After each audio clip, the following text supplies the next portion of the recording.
So in this video we're going to walk through an installation and configuration of BigBrother on a clean installation of Debian 9.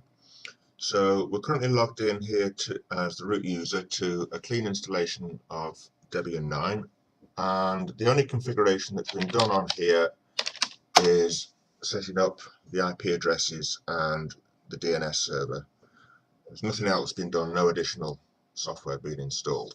So first thing we need to do is, if we try running ffmpeg, it's not installed. So we need to do an apt-get install ffmpeg.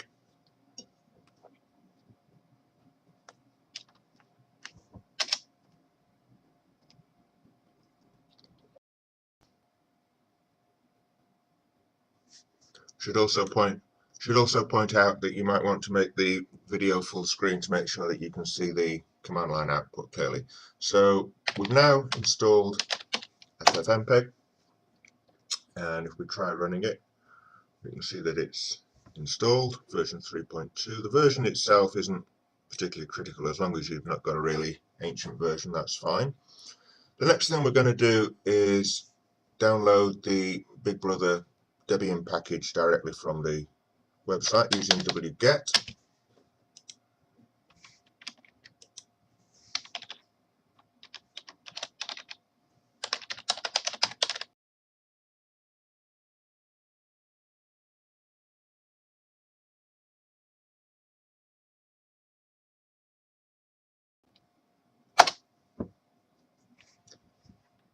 And we're currently in our root user's home directory, and there's the Debian package. So we'll use the dpkg command to install that.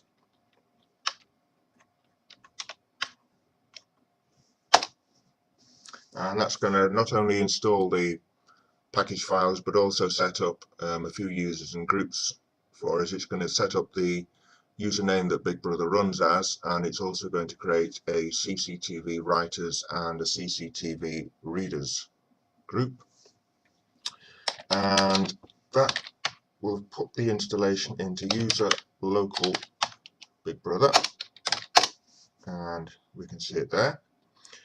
And the two main configuration files for BigBrother are BigBrother.conf and BigBrother_camera.conf. So let's have a look at the main configuration file first, which is BigBrother.conf. Inside here we've got a couple of global configuration options that we can adjust. The first is the path to the camera configuration file. You can set that to whatever you want. That default is fine. The log file, that's where BigBrother is going to do its login to.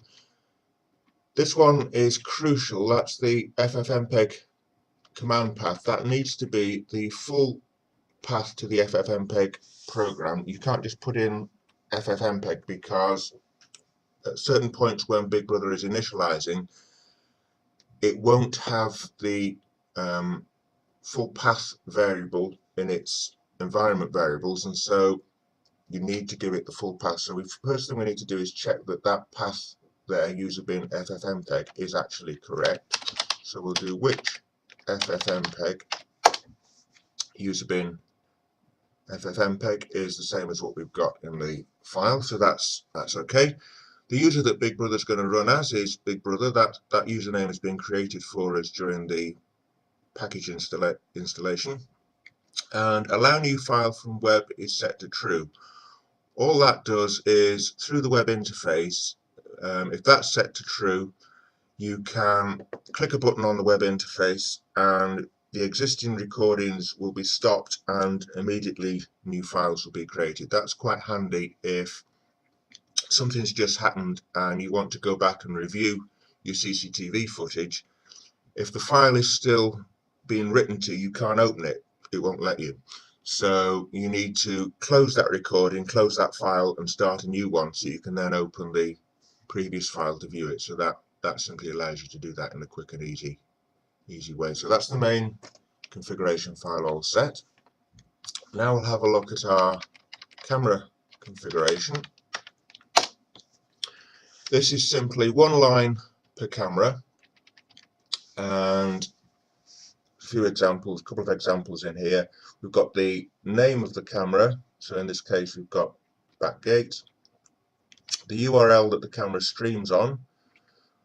This camera uses RTSP, its IP address on port 554. The group name that we're going to put the camera into. You can group cameras, for example, by floor or whatever.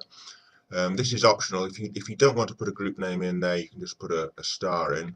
I've grouped it into back, so if I had more than one camera at the back of the premises, I put them all in that group.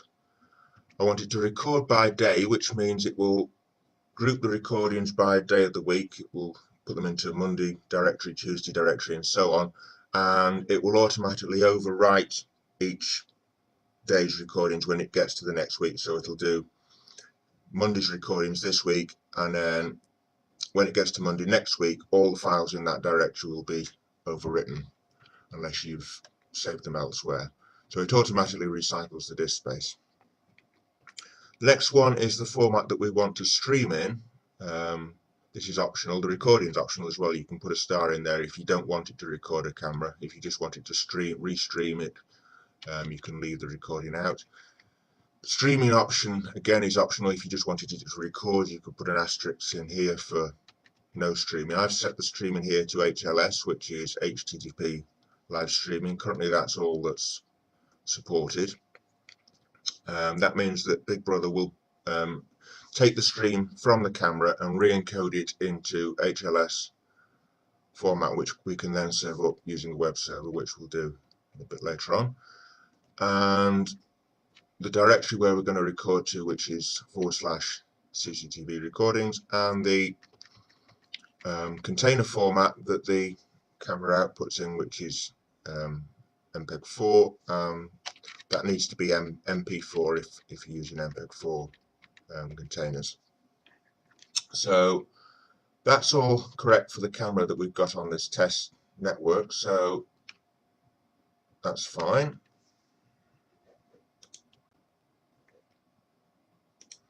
Now the next important thing we need to set up is the actual directory structure where we're going to do the recording. If you look in the README file, you'll see that you need to create the directory structure yourself, and the CCTV recordings directory, which is what we specified here in the camera configuration file, that's the root of where we're going to do the recordings. Within that, we need to specify two subdirectories, a by day subdirectory and a by camera subdirectory. And the by day subdirectory needs to contain a directory for each day of the week, and the by camera subdirectory needs to contain a directory for each group name. So in the configuration file where we specified the group name, for each group that we specified, we need to create a folder under here. So let's do that. Do mkdir CCTV recordings, and then a by day and a by camera, and under the by day directory we need to do one for each day of the week, and that needs, the days of the week need to have capital letters for the first letter. Remember that the Unix file system is case sensitive.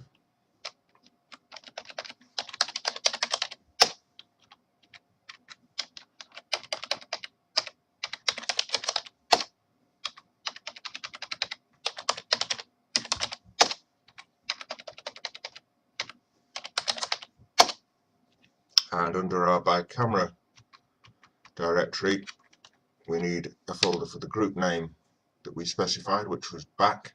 So we need to specify a back directory as well.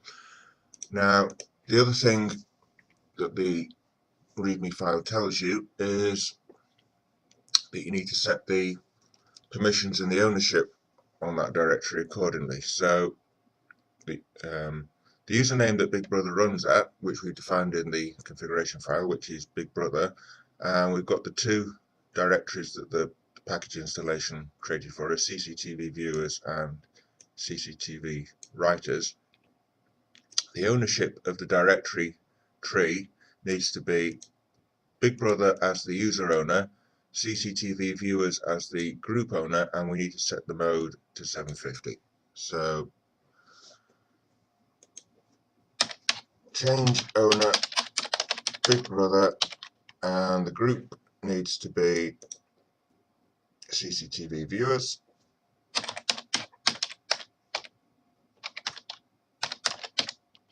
And we need to do that recursively.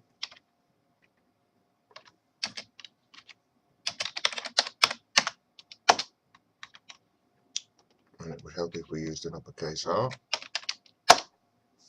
And we also need to set the mode to 750.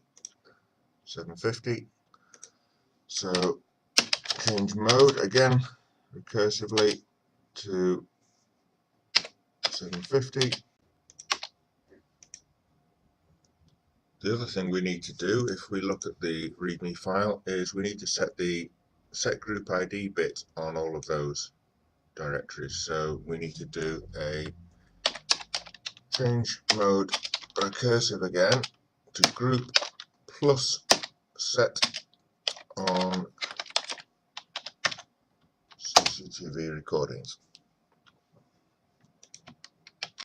So at this point we should be able to fire BigBrother up and it should start recording. So the package installation has created a systemd unit file, so we can do system ctl start BigBrother D, and if we now do a process listing, we can see that the BigBrother daemon itself is running. We've got a couple of sub-shell scripts which handle the recording and the mirroring. There'll be one of those running for each camera. At the moment we've only got one camera set up, so we've got one recording script and one mirroring script, and again we've got the recording and the mirroring ffmpeg processes running as well. There'll be one of those for each camera, so we can see that it's now running correctly. And if we do an ls CCTV recordings by day, and today is Thursday, so if we look in the Thursday directory we can see that we've got a file here for the camera. It's named with the name of the camera, today's date, the time that the recording started, .mp4.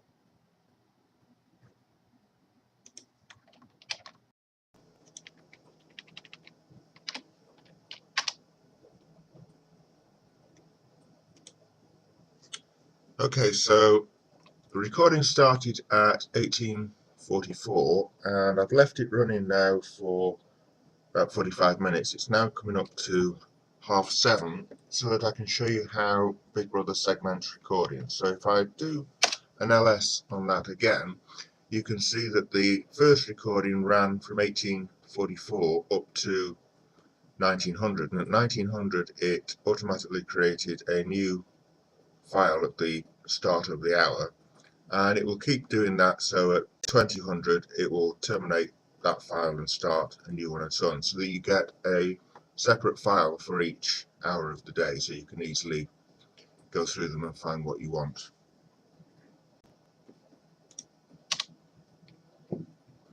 So that's recording by day. It will automatically put the recordings into the appropriate day subdirectory, and on the corresponding day of the following week it will automatically overwrite those files. So if you want to keep them, you need to copy them out of there before the 7 days is up.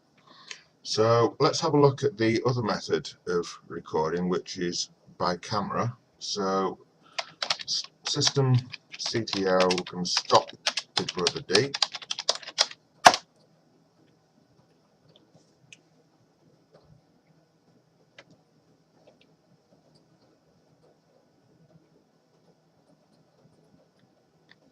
And we're going going to reopen the camera configuration file, and on our sample camera we're going to change the record by type from D for day to C for by camera, and then we'll start it back up again.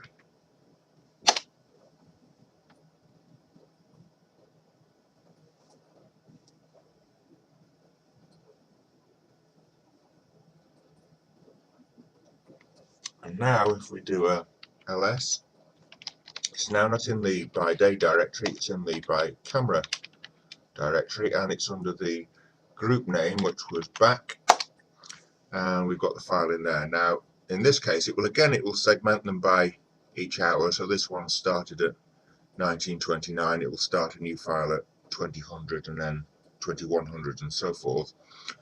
But because we're no longer doing them by day, you'll notice that the file name has changed slightly. We've now got the day of the week in the file name for convenience, as well as the actual date itself, and it won't automatically delete the files. The files will stay there indefinitely, and it's up to you then to delete them and clear out the old recordings that you no longer need on whatever time scale that you want. So that's recording by day and recording by camera.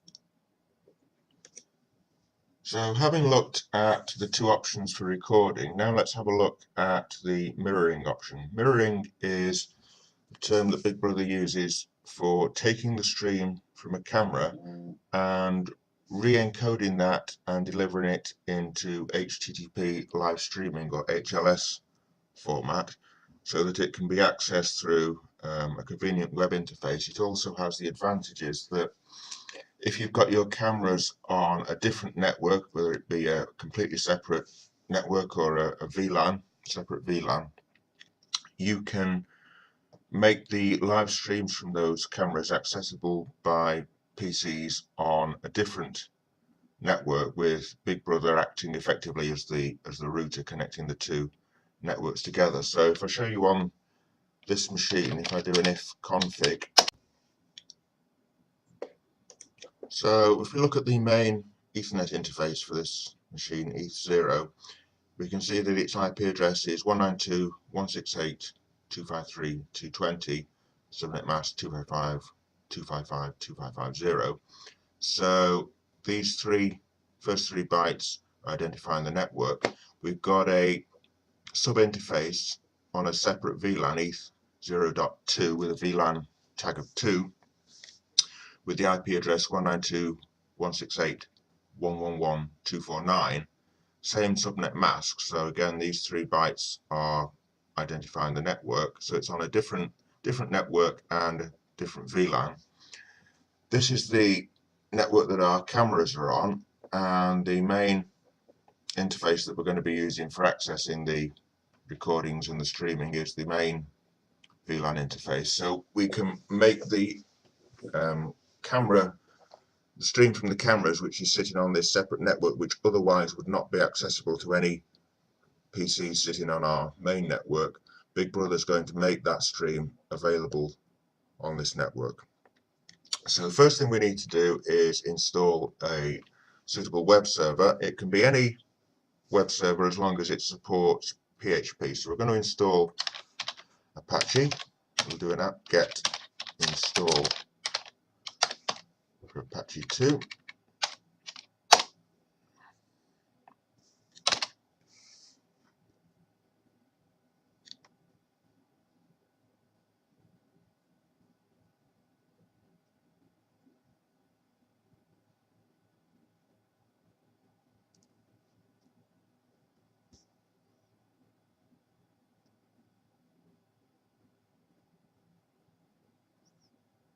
One thing I should point out when we're doing the restreaming across the two separate networks is that you can use obviously the authentication features that the web server provides. So you've still got, it's not making the streams available to anybody on that network. You can still use the web server to control who can access it. So, you know, if you had a dedicated security monitoring PC or whatever, you could make it so that only certain users can actually get at the streams. So having installed Apache 2, we now need to install the Apache PHP module.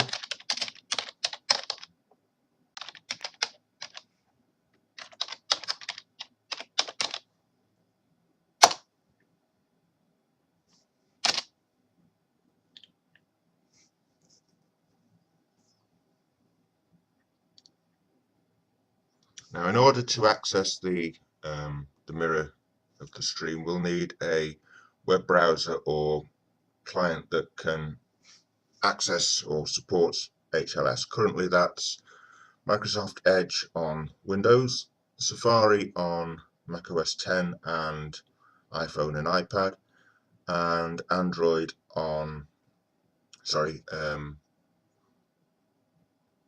Chrome on Android. At the moment, Chrome on PC, whether it be Windows or Linux, doesn't support it for whatever reason. Google refuses point blank to support it on that, even though it does on the mobile, and likewise Firefox doesn't support it either. So you're either going to have to use Edge on Windows, Safari on the Mac or iPhone or iPad, or Android on Chrome, or you can use the VLC client and point it directly at the stream for the camera you want, which I'll show you how to do in a few minutes.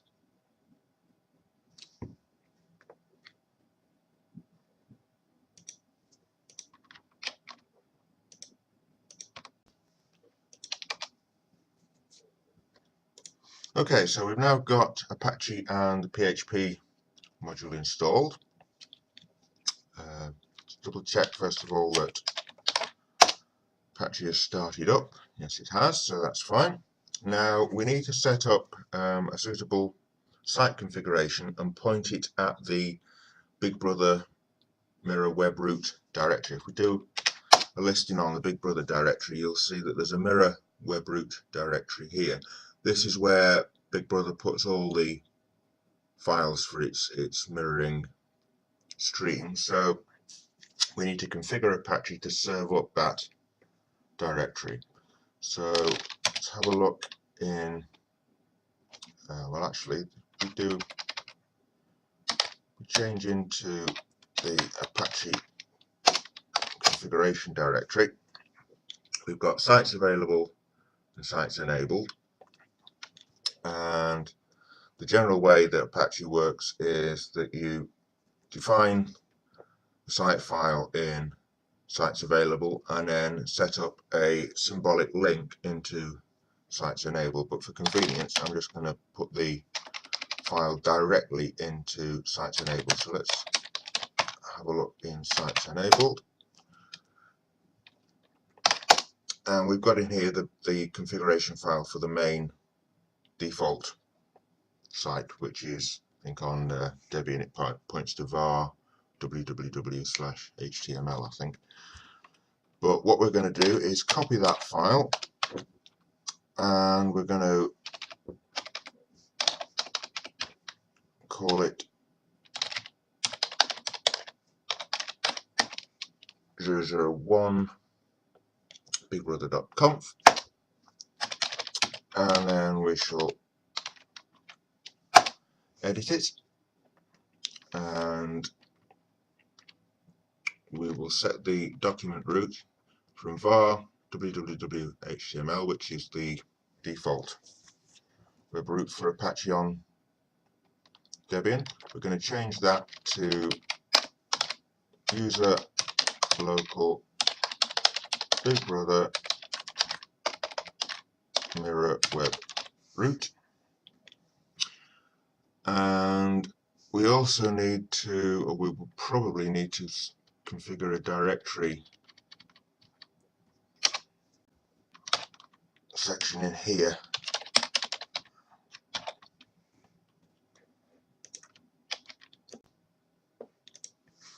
And this is because the way that Apache 2.4 works, you'll tend to get a 403 unauthorized unless you put a directory section in as well.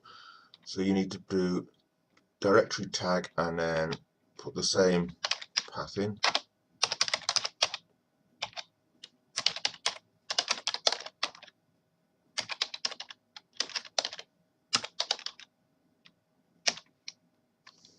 And inside the directory section, you need to do require all granted. This is just a very simple, straightforward Apache configuration. Obviously, if you want to configure the site for authentication or various other things, then you need to go into suitable documentation for Apache. But I'm just doing a very simplistic configuration here so that we can see how it works. So that's all we need to do to get Apache to serve that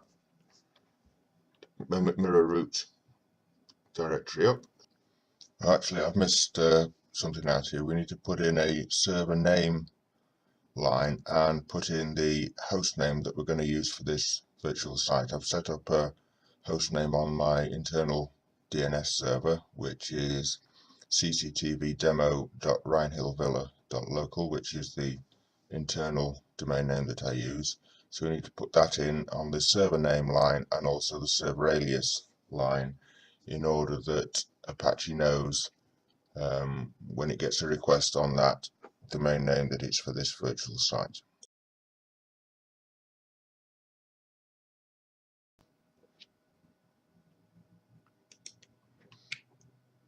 So we need to add should add the web server username to the CCTV viewers group, and you need to add it to the CCTV writers group.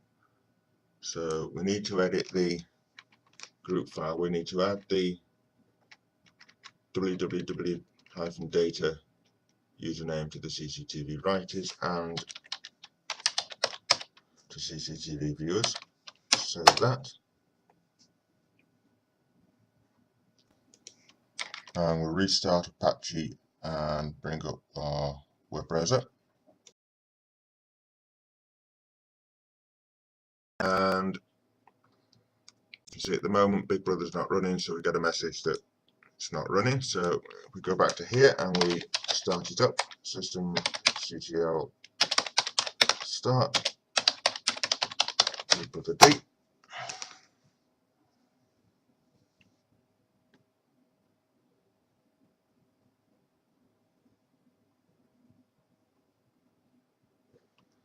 And go back and try again.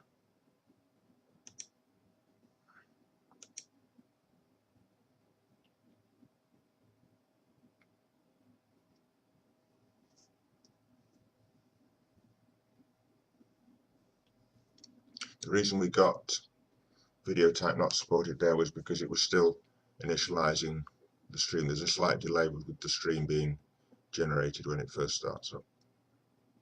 And there we are, camera's running. This camera actually has sound on it. By default the sound is muted, but we can unmute it and get the sound. And we can make it full screen if we want to. So that's gone off the window that the video recording was on, but it will go full screen. And that's the new file from web that's in the configuration file. If you press that, it will say it will terminate a new recording, terminate current recording for all cameras and start new ones. At the moment, there's a bit more setup that you need to do in order to make that work. You can see that it's saying that that's not there. I'll go through how to set that up in a following video. It's not very difficult. And that's it. That's basic configuration of BigBrother for recording and for re-mirroring of a live stream, which you can view in a web browser like this, or you can bring up a VLC.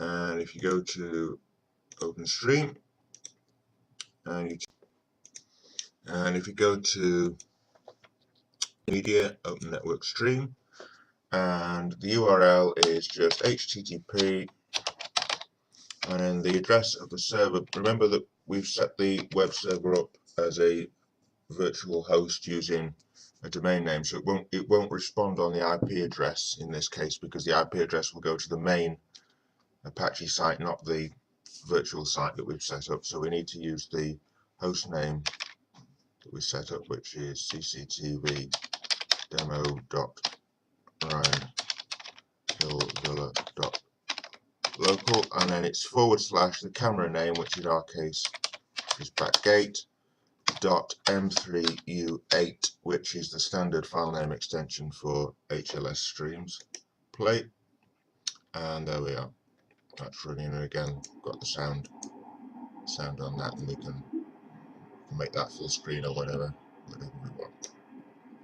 And there we are. In the next video I'll go through setting up how to enable the button that enables you to create a new file using the web interface, and we'll also look at setting up Samba so that you can easily access the recorded files off a PC.